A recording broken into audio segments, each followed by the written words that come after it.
Assalamualaikum warahmatullahi wabarakatuh. Halo guys, kembali lagi bersama saya Bobby Hedien. Dan kali ini saya ingin mengomentari Edwin. Edwin ini adalah temannya Elia Miron yang pernah diundang di podcastnya Dr. Richard yang menyebabkan kegaduhan guys, kontroversi. Karena dia tuh masuk ke kamar sebelah, dia masuk ke kamarnya ranahnya Islam gitu. Jadi menimbulkan kegaduhan. Nah, sekarang karena dia mungkin ya takut gitu kan, karena telah menimbulkan kegaduhan, kontroversi, akhirnya dia mewakilkan kepada temannya untuk ya semacam diskusi lah atau debat dengan Koh Doditan tentang apakah Yesus dan Isa itu sosok yang sama atau bukan. Nah, ini saya tonton di podcastnya Dr. Richard gitu kan. Dan saya baru nonton sedikit di awal saja. Tapi dari situ saya bisa ada beberapa hal yang saya bisa komentari. Dan mudah-mudahan jadi edukasi bagi kita semua. Jadi yang pertama adalah begini guys ya. Dari Edwin, jadi sebenarnya dari percakapan seperti ini, podcast, diskusi atau debat antara beberapa belah pihak itu membuat kita tuh sebenarnya adalah belajar. Ada hal-hal yang perlu kita ketahui, pandangan-pandangan yang perlu kita ketahui dari sisi sebelah, sisi lain. Dalam hal ini kan saya sebagai muslim, saya ingin tahu dong pendapat dari teman-teman kita Kristiani tentang topik Yesus dan Isa itu sama apa tidak, atau topik-topik lainnya. Nah, topik itu kan perlu diskusi, kita perlu mendengarkan. Dan saya ingin mendengarkan apa pendapat Edwin tentang hal ini. Karena kalau Doditan saya tahu pendapatnya. Karena kita ini satu sudut pandang gitu kan. Kalau meyakini bahwa Yesus dan Isa itu sama. Tapi kalau Dedi ini kan meyakini bahwa itu adalah dua sosok yang berbeda. Dan itu kita perlu dengar pendapatnya. Kita perlu tahu agar kita tuh mengerti dan paham lah sudut pandang yang berbeda itu seperti apa, dan agar menjadikan kita tuh tidak salah paham. Dan kita tuh kan kita berbeda-beda nih, ya kan, berbeda-beda tapi satu. Dan untuk itu kita tidak menghilangkan perbedaan, tapi kita itu adalah mengerti perbedaan. Jika kita perlu mendengar, dan itulah saya perlu mendengarkan pendapat dari Edwin ini. Nah, alhamdulillah dari Edwin saya mendapatkan satu hal yang baru ya. Kalau mau info baru yang mungkin selama ini saya luput dari pengetahuan saya, di mana ketika Edwin menyampaikan bahwa ada perbedaan antara Nasrani dengan Kristen. Jadi Edwin ini kan katanya dia adalah sama dengan Elia Miron adalah satu komunitas apologet Kristen, yang mana itu bertujuan untuk membela diri kalau ada yang apa ya semacam mengkonter agamanya gitu. Ya misal mengklaim mengasih pendapat tentang suatu klaim misalnya, kayak misalnya klaim bahwa Yesus dan Isa itu sama, itu katanya dia berkepentingan, dan itu sah-sah saja, kita nggak salah gitu kan. Yang penting adalah tetap jangan masuk kamar orang lain. Yang penting adalah ranah yang masih bisa berdebatkan aja guys. Jadi apa yang sama antara Islam dan Kristen, yaitu masalah Yesus, itu bisa berdebatkan. Tapi kalau kayak atau Alkitab itu masih bisa berdebatkan, karena sama-sama meyakini, percaya. Tapi kalau kayak umat Kristen ngomong topik tentang Nabi Muhammad atau Quran, itu sudah salah kamar, udah offset. Karena mereka tidak meyakini Nabi Muhammad dan Quran. Tapi kita umat Islam itu meyakini Alkitab dan Yesus. Itu adalah bagian dari iman kaum muslimin. Tidaklah orang itu beriman kalau dia tidak meyakini ketika kita diturunkan dalam Quran, itu Taurat dan Injil, dan nabi-nabi yang diutus sebelum Nabi Muhammad, yaitu kayak Yesus, Musa, Ibrahim, dan seterusnya. Nah, jadi info yang dia berikan bahwa sebagai Kristen itu beda sama Nasrani. Nah, kita tahu ya, Yahudi Nasrani itu adalah yang sekarang mungkin masih eksis ya. Tapi itu jadi di Quran itu guys ya. Jadi dalam Islam itu dikatakan bahwa yang sering disalahgunakan oleh teman-teman kita pihak Kristen ya, yang dalil yang mengatakan bahwa kita tuh boleh umat Islam itu menikahi ahlul kitab dari kalangan Yahudi Nasrani. Kita boleh, ya kan? Nah, tapi sayangnya teman-teman Kristiani ini menyalahgunakan. Mereka menyesatkan dengan bilang apa?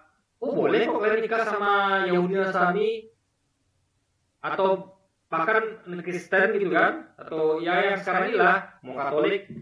Mereka nggak ngerti konteks ayat itu. Itu ngomong tentang ahlul kitab yang masih bertauhid. Mereka belum menerima Nabi Muhammad, tapi mereka tidak mempertuhankan sesuatu yang lain. Mereka menganggap Yesus cuma nabi, Tuhannya tetap Allah atau Allah atau Yahweh atau apapun itu, yang penting satu itu, bukan manusia atau nabi yang bernama Yesus. Itu masih bertauhid. Nah itu boleh menikah dengan mereka ahlul kitab itu. Jadi bukan orang yang menganggap Yesus Tuhan, itu bukan lagi Nasrani dan Yahudi yang dimaksud Quran. Nah dari statementnya Edwin, dia mengatakan bahwa Nasrani dan Yahudi dan Nasrani kan bisa berbeda. Nasrani itu masih menganggap Yesus cuma nabi, bukan Tuhan. Tapi kalau Kristen itu menganggap Yesus Tuhan. Artinya benarlah apa yang disampaikan Quran bahwa boleh kita nikahi ahlul kitab dari kalangannya Nasrani Yahudi karena mereka masih bertauhid. Yang awal-awal kita ngomong ya, pengikut Yesus awal. Nasrani yang ikut Yesus awal. Karena mereka masih menganggap Yesus cuma nabi. Artinya yang Nasrani itu yang awalnya begitu. Yesus cuma nabi. Kristen kan baru muncul kemudian, ingat ya.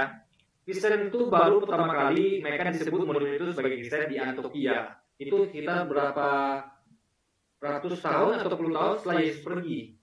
Barulah mereka disebut Kristen, model-model itu. Yesus nggak tahu tentang itu. Nggak tahu beliau. Beliau tahunya umatnya adalah umat Nasrani. Dan umatnya Nasrani ini, menurut pengakuan Edwin, itu masih menganggap Yesus cuma nabi. Artinya ada perubahan kan? Ada distorsi di sini. Jadi dari Edwin kita tahu informasi bahwa ada distorsi. Bahwa Nasrani itu masih bertauhid, masih benar harusnya kan? Masih sesuai dengan Islam. Nasrani itu karena mereka masih bertauhid, Yesus cuma nabi. Lalu pertanyaannya adalah kenapa kok malah Kristen kok terdistorsi dan menganggap Yesus Tuhan? Kenapa kok malah menyimpang dari keyakinan kaum Nasrani yang menganggap Yesus cuma nabi? Karena ingat, Kristen datang kemudian, Nasrani duluan. Makanya betul juga apa yang saya sampaikan bahwa ajaran-ajaran nabi sebelumnya itu sudah diubah oleh kaum manusia. Buktinya Kristen mengalami perubahan dari Nasrani yang mengaku Yesus cuma nabi menjadi Kristen yang mengaku Yesus adalah Tuhan.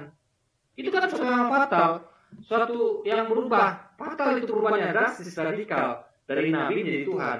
Berarti betul lah, sekali lagi jadi statement argumentasi ini ya kalau benar semakin menguatkan Quran Islam yang mengatakan ya bahwa ajaran-ajaran nabi sebelumnya dan kitab-kitab suci sebelumnya sudah diubah oleh manusia. Buktinya Kristen yang sudah mengalami penyimpangan distorsi yang radikal, yang drastis, di mana Yesus cuma dulunya sebagai nabi lalu diubah diakui sebagai Tuhan. Itu berarti maha benar Allah dengan segala firman-Nya, ya kan? Benar sekali apa yang disampaikan Quran bahwa ya cerita gitu guys ya, yang saya sampaikan. Lalu yang kedua, kita teks Edwin ini dari statement dia secara nggak sadar mungkin ya, dia sadar dia telah membuka suatu hal wawasan, membuka suatu hal yang menjadi fakta ya, kalau itu benar, karena itu kan fakta bahwa itulah memang benar terjadi penyimpangan dari Nasrani yang mengakui Yesus cuma nabi menjadi Kristen yang mengakui Yesus itu jadi Tuhan. Berarti ada perbedaan. Berarti benarlah itu Konsili Nikea. Dulu kan Nasrani tidak menganggap Yesus itu Tuhan, cuma nabi. Lalu setelah ada Konsili Nikea, makin menguatkan pendapat orang Kristen ini bahwa Yesus adalah Tuhan. Artinya ada distorsi, ada perubahan ajaran. Dan itu fatal guys. Ini bukan sekedar perbedaan yang minor, tapi ini fatal karena masalah ketuhanan itu sendiri, tauhid. Berarti benar sekali Quran ya dan Islam. Dan yang kedua, Edwin mengenai katanya di medsos setelah hebohnya itu podcast antara Dr. Elia dengan Elia Milon dengan Dr. Richard, itu banyak yang membuli Elia katanya. Yang nggak fokus pada argumentasi Elia, topik yang dibawakan Elia, tapi fokusnya pada fisik Elia, kekurangan Elia. Karena Elia itu kan mirip perempuan, nggak bisa dibedakan. Gaya bicaranya, yang lemah gemulai, penampilannya susah dibedakan. Bahkan sekelas Deddy Corbuzier saja bingung. Saya bingung, ini orang laki-laki apa perempuan? Kita jujur guys, memang bingung guys. Bukan dibuat-buat gitu. Ya karena penampilannya begitu, gaya bicara begitu gitu. Nah, jadi kata Edwin ini, ntar saya diserang sama netizen karena saya botak. Nah ini menurut saya kurang tepat. Karena gini guys ya, pertama, sebenarnya kalau soal nggak fokus pada komunitas itu, saya udah buktikan itu banyak saya alami sendiri, itu banyak dilakukan oleh teman-teman kita dari pihaknya si ketua Edwin ini, yaitu pihak Kristen. Banyak sekali teman-teman dia ini ya yang seagama dengan dia itu banyak yang tidak fokus pada topik bahasan, tapi malah nyerang pribadinya atau nyerang agamanya. Saya sudah sering bahas di video saya kan, saya kasih banyak bukti kalau banyak teman-teman Kristen itu tidak fokus pada topik, tapi fokusnya nyerang pribadi saya atau tentang Nabi Muhammad atau tentang Islamnya, bukan fokus pada topik. Harusnya itu menjadi hal yang pelajaran bagi Edwin, bagaimana untuk membenahi teman-temannya ini. Jadi kalau saya rasakan ya, dan saya alami dan saya lihat buktinya karena saya sering posting video tentang hal itu, menunjukkan pada bahwa gini loh, buktinya mereka itu begitu, tidak objektif.